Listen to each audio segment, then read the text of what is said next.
আসসালামু আলাইকুম ভিউয়ার্স।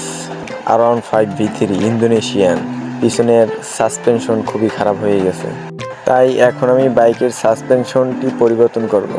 বাইকের সাসপেনশন পরিবর্তন করার জন্য বাইকের কোন কোন পার্টস খুলতে হয় আজকে আপনাদের এই ভিডিওতে দেখাবো। এই জন্য ভিডিওটি না টেনে পুরো ভিডিওটি দেখুন। আপনি যদি আমার চ্যানেলের নতুন দর্শক হয়ে থাকেন তাহলে এখনই চ্যানেলটা সাবস্ক্রাইব করে রাখুন, কারণ আমার চ্যানেলে বাইকের যে কোনো কাজ সম্পর্কে ভিডিও দেওয়ার সাথে সাথে আপনার কাছে পৌঁছে যাবে।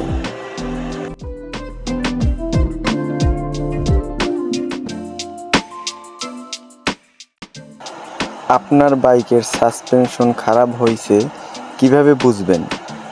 1. বাইকটি স্বাভাবিকের থেকে বেশি পরিমাণে লাফাবে। 2.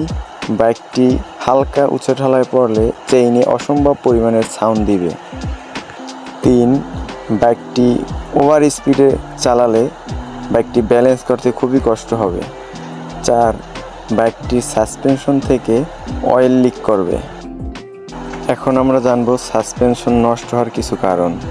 ভাঙা রাস্তায় জোরে বাইক চালালে, রোডে স্পিড ব্রেকার পার হওয়ার সময় বাইক স্লো না করলে, বাইকে অতিরিক্ত ওয়েট বহন করলে এবং বাইকটি যখন ওয়াশ করান তখন শকারটি ভালোভাবে ওয়াশ না করলে।